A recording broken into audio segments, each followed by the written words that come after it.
यदि तपाईँ नेपालमै बसेर ब्याचलर्स या मास्टर्स गर्दै हुनुहुन्छ र अझ तपाईँ सरकारी क्याम्पसमै पढ्दै हुनुहुन्छ भने तपाईले यो चीज त पक्कै पनि देख्नु भएकै होला। सरी यी झण्डा त पक्कै पनि देख्नु भएकै होला। यी झण्डा जसलाई हामी अहिले विद्या र विद्यालय बन्द गराउने संस्था र पार्टीको झोलेको संज्ञा दिन्छौँ, कुनै समय यी झण्डा नै हाम्रो मूलभूत अधिकार शिक्षाको लागि लड्ने गर्थे। जब नेपालमा राजनीतिक पार्टीहरू प्रतिबन्ध थिए, ब्यान्ड थिए, यी संगठनहरू त्यो समय नेपाली जनताहरूको आवाज बन्ने गर्थे। यस्तो संगठन जसको मुख्य उद्देश्य नै कुनै समय विद्यार्थी र शिक्षा हुने गर्थ्यो, आज यी नेपाली जनताको आवाज होइन, केही सीमित नेता र पार्टीहरूको आवाज बनिरहेका छन्। कुनै समय विद्यालय खोल्नुपर्छ भन्ने यी संगठनहरू अहिले विद्यालयमा तालाबन्दी गर्नुपर्छ भन्ने स्थितिसम्म कसरी पुगे त? कुनै समय एजुकेसनल एजेन्डाबाट सुरु भएका यी संगठनहरू अहिले एजेन्डाविहीन कसरी हुन पुगे त? कसरी यिनले आफ्नो प्राइम ब्रान्ड भ्यालुलाई घटाएर राजनीतिक दलहरूमै आश्रित हुन पुगे त? आफ्नै छुट्टै पहिचान र इतिहास हुँदा हुँदै पनि कसरी कसैको झोले बन्न पुगे त? यो सब कुरा बुझ्न प्रस्तुत छ द राइज एन्ड फल of student union in Nepal. Video सुरु गर्नुभन्दा अगाडि अब होली आउँदैछ र होलीकै अवसरमा हुकुट स्टोरले अनरको विक सेल्स चलाइरहेको छ।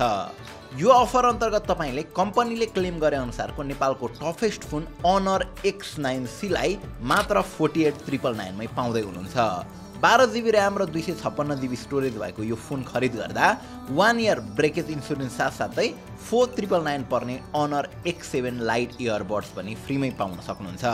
त्यस्तै कम्पनीले नै क्लेम गरे अनुसारको best camera phone honour 200 pro जसलाई 84,999 पर्थ्यो, यसलाई यो अफरमा मात्र 74,999 मा पाउँदै हुनुहुन्छ। अझ अनर म्याजिक 6 प्रो जसको प्राइस 159,999 छ, त्यसलाई तपाईँले हुकुट.स्टोर मा यो अफर अन्तर्गत 30,000 अफमा पाउँदै हुनुहुन्छ। त्यो बाहेक पनि हुकुट स्टोर इलेक्ट्रोनिक्स आइटमका लागि एकदमै ट्रस्टेड ई-कमर्स प्लेटफर्म हो, जहाँ तपाईँले फोन साथसाथै ल्यापटप अनि कस्टम पिसीसमा समेत हेभी डिस्काउन्ट पाउँदै हुनुहुन्छ। फोनको अरू फिचर्स र यो अफरको अरू डिटेल्स डिस्क्रिप्सनमा छ, पक्कै पनि चेकआउट गर्नुहोला। Okay, let's start the video. Vikram Samvat 1986 देशमा जहानीय राणा शासनले जरा गाडिरहेको थियो। त्यो समय देशमा एउटै मात्र कलेज थियो, त्रिचन्द्र कलेज। तत्कालीन प्रधानमन्त्री चन्द्र शमशेरले नेपालमा बढिरहेको राणा विरोधी आक्रोश र ब्रिटिसर्सहरूको बढ्दो दबाव दुवैलाई खेप्न नसकेर बाध्य भएर यो कलेजको स्थापना गरेका थिए। कलेज नै खोले पनि राणाहरू नेपाली जनता शिक्षित नहुन् भन्ने नै चाहन्थे। उनीहरूको विचारमा जनता शिक्षित भए विद्रोह गर्छन् भन्ने थियो र नभन्दै त्यस्तै नै हुन पुग्यो। त्रिचन्द्र कलेज खोलेको केही वर्ष पछाडि त्यहाँ पढिरहेका विद्यार्थीहरू लक्ष्मीप्रसाद देवकोटा, तुलसी मेयर श्रेष्ठ लगायतका केही विद्यार्थीले सरस्वती सार्वजनिक लाइब्रेरी नामक पब्लिक लाइब्रेरी खोल्ने निधो गर्छन्। काठमाडौँभित्र कुनै पनि पब्लिक लाइब्रेरी नभएको र भएका केही स्कुल र एउटा कलेजभित्र पनि राणा र धनीमानीहरूकै हालिमुहाली भएकाले उनीहरूले शिक्षामा सबैको पहुँच हुनुपर्छ भनेर यसरी पब्लिक लाइब्रेरी खोल्ने निधो गरेका थिए। तर जब पब्लिक लाइब्रेरी खोल्नका लागि उक्त आवेदन भीम शमशेरसम्म आइपुग्छ, उनी रिसले आगो हुन्छन् र उक्त प्लानमा पार्टिसिपेट गर्ने सबै विद्यार्थी तथा अन्य सोसल एक्टिभिस्टहरूलाई जेल कोचिदिन्छन्। यसलाई पछि गएर लाइब्रेरी पर्व पनि भनियो र यो नै नेपालको हिस्ट्रीमा स्टुडेन्टहरूले एजुकेसनको लागि आवाज उठाएको पहिलो इनिसिएटिभ मानिन्छ। समय बित्दै गयो, राणा प्रधानमन्त्रीहरू पनि फेरिँदै गए, तर समाज र समस्यामा केही फेरबदल भएन। अझै पनि बोल्नमा बन्देज थियो र शिक्षा केवल सीमित व्यक्तिहरूको पहुँचमा मात्र थियो। यसैबीच विक्रम सम्वत 1993 मा भारतबाट शिक्षा हासिल गरी आएका गङ्गालाल श्रेष्ठ लगायत केही विद्यार्थीहरू मिलेर गोप्य रूपमा काठमाडौँको खिन्नटोलमा महावीर स्कुलको स्थापना गर्छन्। उक्त स्कुलमा शिक्षाको साथसाथै राजनीतिक विमर्श र नागरिक जागरण जस्ता कार्यक्रमहरू पनि हुने गर्थे र बिस्तारै यसले एउटा विद्यार्थी सङ्गठनको रूप पनि लिँदै थियो। जब प्रधानमन्त्री जुद्ध शमशेरले यो कुरा थाहा पाउँछन्, उनले उक्त स्कुल चलाउने गङ्गालाल श्रेष्ठ लगायत 28 जनालाई जेल कोच्छन्। अझ दुःखद कुरा त के पनि हुन्छ भने जेलभित्रै विद्यार्थी नेता फतेबहादुर र चिनियालाल सिंहको मृत्यु हुन्छ।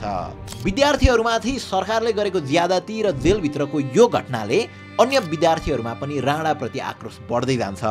विद्यार्थीहरू अब बिस्तारै गुपचुप रूपमा सङ्गठन निर्माण गर्नतिर लाग्छन् र राणाहरूलाई खबरदारी गर्ने कामहरू पनि सुरु हुन थाल्छ।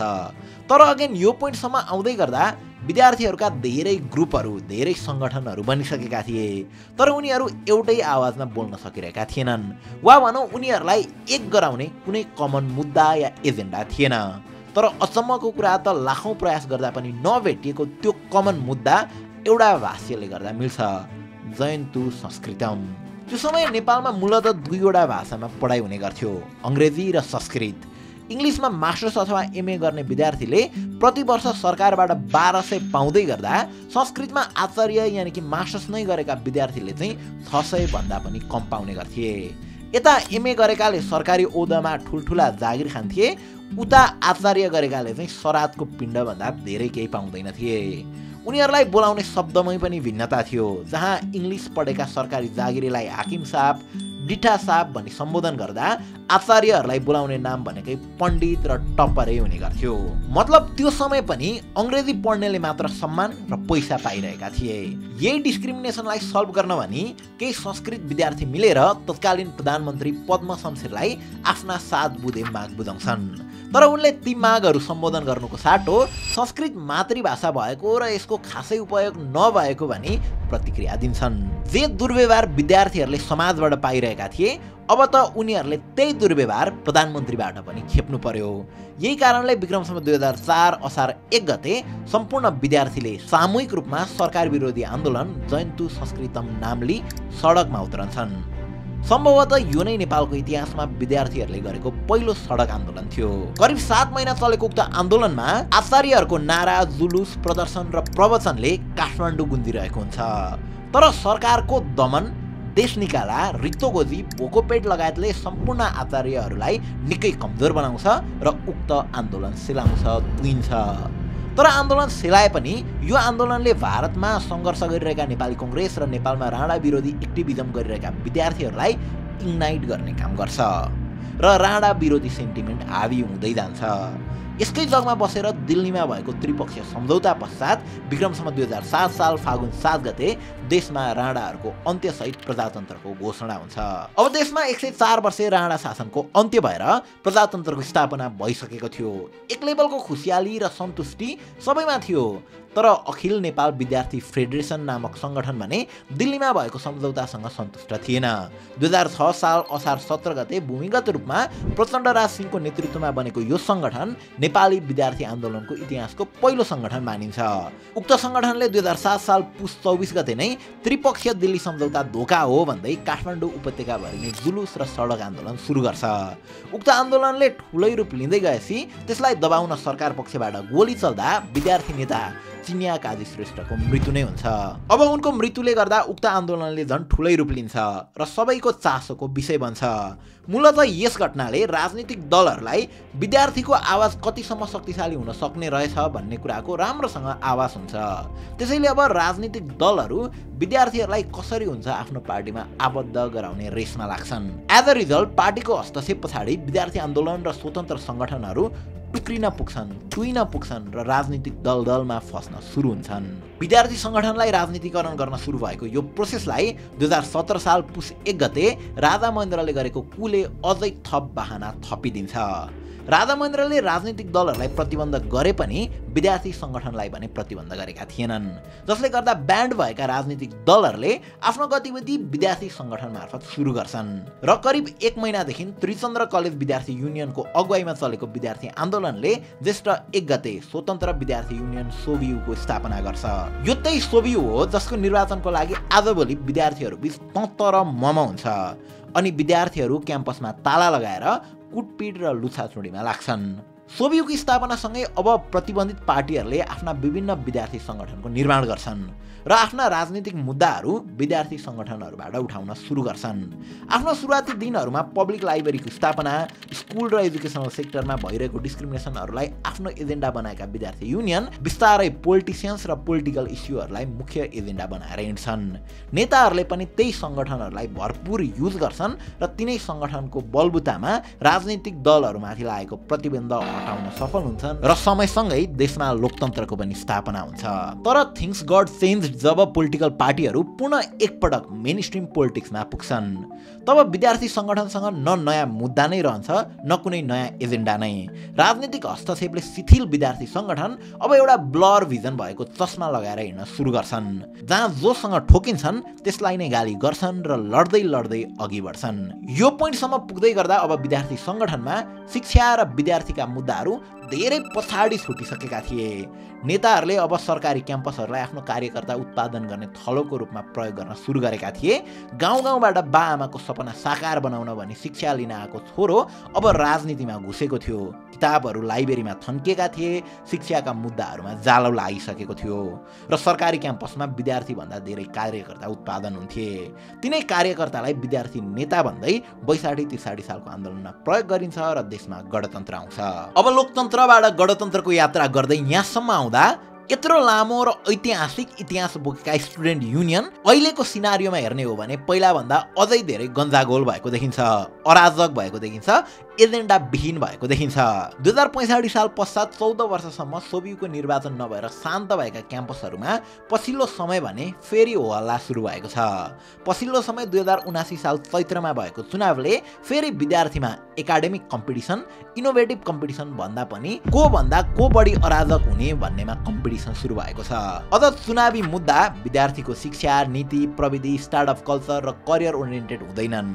बरु उल्टै ती कलम उठाउने विद्यार्थीहरूको हातमा चुनाव आउने बित्तिकै हात हतियार देख्न सकिन्छ। ठ्याक्कै आफ्नो नेताको सिको गर्दै यी विद्यार्थी नेताहरू कहिले आफ्ना सङ्गठनका साथीमाथि नै पदको लागि वञ्चरो प्रहार गर्छन् भने कहिले खुकुरी। इभन विद्यार्थीको हकहितमा लड्ने यी सङ्गठनको मेनिफेस्टो र नारा हेर्ने हो भने पनि पार्टीगत मुद्दा बाहेक अरू केही देखिँदैन। शिक्षाका आधारभूत स्लोगानहरूले सजिनुपर्ने युनिभर्सिटी र क्याम्पसहरू राजनीतिक फोहोरले लतपतिएका राता, हरिया र सेता झन्डाहरूले भरिभराउ हुन्छन्, जसमा शिक्षाका कुरा त आँखामा माइनसवाला चस्मा लगाएर पनि भेटाउन गाह्रो हुन्छ र यसै गरी चुनावी माहौल तयार पारिन्छ। आइरोनिकल्ली यी मुद्दाहरू लिएर उठेका विद्यार्थीहरू र सङ्गठनहरूले चुनाव जित्छन् पनि, तर चुनाव जितेका ती होनहार विद्यार्थीहरूले अब शिक्षामा सुधार होइन बरु कलेज तालाबन्दी गर्नेतिर अघि बढ्छन्।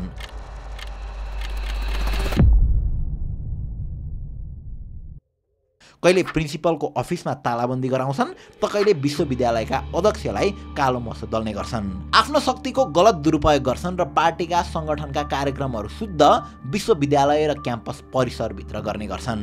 अझ अहिले त उनीहरू यति कामविहीन भएका छन् कि उनीहरूको मेन काम भनेकै सामाजिक सञ्जालमा आफ्ना नेताहरूको बचाउ गर्नु हो, मन परी अरूलाई गाली गर्नु हो, बालेनको विरोध गर्नु हो, आफ्नो नेताको पोस्ट सेयर गर्नु हो र सामाजिक सञ्जालमा मात्र नभएर काहीँ कतै आफ्ना नेताको विरोधी भेटिए यसरी हातपात गर्नु हो। के छ र बाको राजमा छोराहरूले मोजमस्ती नगरे कसले गर्ने? जेल जाने चिन्ता छैन, प्रहरीलाई नै कुटे पनि केही हुँदैन।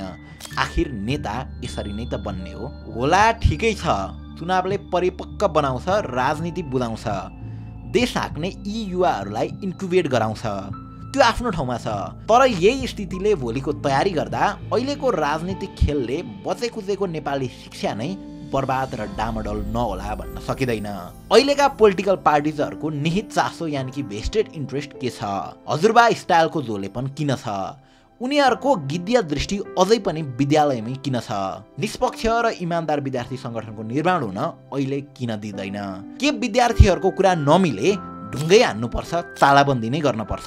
मेरो विचारमा त यस्तो भाष्य निर्माण हुनु नै ठिक हुँदैन। क्याम्पसमा राजनीति हुनुपर्छ, तर राजनीति पार्टीहरूको लागि होइन, विद्यार्थीको लागि हुनुपर्छ। विरोध हुनुपर्छ, तर पार्टीका लागि होइन, शिक्षाको लागि। भ्रष्ट प्रिन्सिपल र पदाधिकारीहरूलाई कारबाही हुनुपर्छ, तर कालो मसोले होइन, खुकुरीले होइन, प्रहरी र अदालतको सहायताले। देश हामीले नै बनाउने हो, तर याद गर्नुहोला अहिले नेताहरूको आडमा, खुकुरी र चक्कुको आडमा, पैसा र रक्सीको आडमा राजनीति गर्ने विद्यार्थीहरू भोलिको दिनमा अहिलेका नेताहरू भन्दा पनि भ्रष्ट र खराब भएर जान्छन्, देशलाई झन् ध्वस्त बनाउँछन्। बाँकी त यत्रो पढेर पनि पढ्दै नपढेका नेताहरूको झोला चाहिँ नबोक्नु, परीक्षा आउँदै होला, पढ्न चाहिँ नछोड्नु। हस्त, थ्याङ्क यू फर वाचिङ।